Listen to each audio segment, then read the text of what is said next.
Hello, we are here with Professor Matthew Walker from Carnegie Mellon University.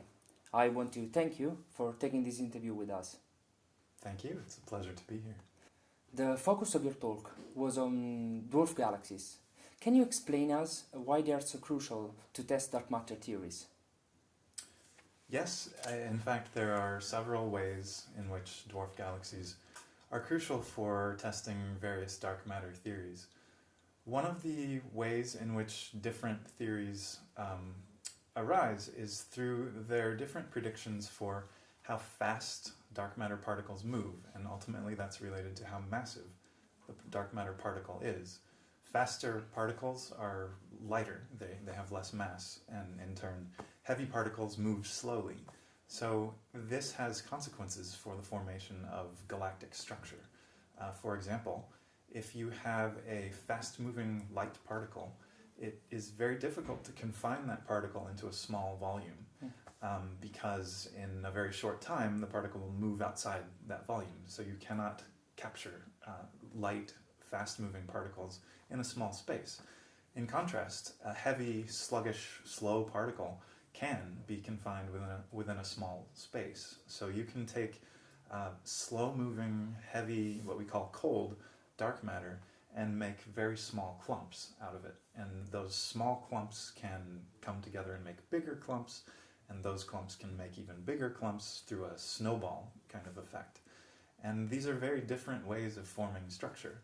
So with dwarf galaxies, we're probing the small scales where we could be able to separate the clumping into small structures from a situation in which a light particle would not be able to clump in such a small space. So one way is simply to count the number of small dwarf galaxies. If we see many, many small dwarf galaxies that are consistent with very, very small scale clumping, that is favoring the heavy particle which doesn't move very fast. If instead we see a lack of structure in the form of dwarf galaxies below some particular size scale, that would be evidence, perhaps, for a velocity of the particles that prevents clustering on smaller scales. So that's one of the ways in which dwarf galaxies have this power to separate different ideas about the dark matter particle. Another way is observationally. It turns out that dwarf galaxies are made almost entirely of dark matter. When we measure the speeds of stars moving in dwarf galaxies and use those measurements to work out how much mass is in a dwarf galaxy, it turns out that there's much, much more mass that we can infer via these motions than there is if we were simply to add up the mass of the stars that we can see. So many of the dwarf galaxies have 90%, 99%, 99.99% of their mass is in the form of dark matter. So not only can we decide what kind of structuring there is, but we can also use observations of dwarf galaxies as a relatively clean measurement of a more or less pure dark matter halo. Can you tell us how many of these galaxies have you studied, and if you're going to extend your research further on?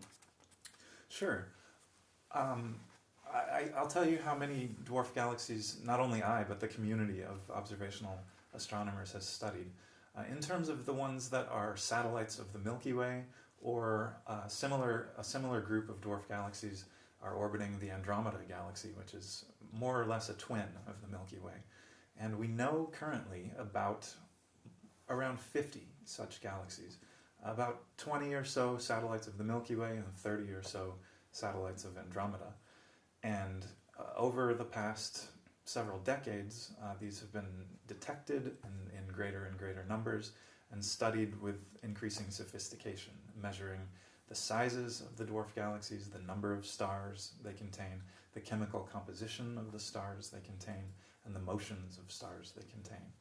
And there's a real race to detect more and more of these galaxies with the great telescopes that are becoming available today and within the next 5 or 10 years.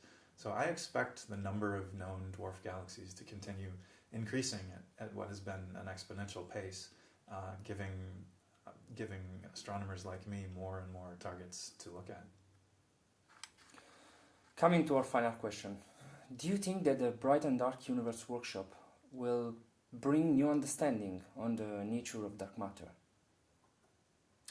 I think it's already clear that the Bright and Dark workshop is helping to unravel some of the connections between the bright and dark universe. We have members of the observational communities speaking to members of the theoretical communities, and even some input from people who are concerned with cosmology and even particle physics. And every time there's this intersection of these communities, there is an increasing appreciation for what one another is doing and understanding of latest results from those different backgrounds. So we've already seen new results shown at this meeting, and I know I have a lot more to think about in terms of the various models I've seen proposed, and I hope and expect that people who are running simulations of the universe have some interesting new phenomena to try to reproduce. I thank you again, Professor, and wish you a pleasant continuation. Thank you very much. Pleasure to be here.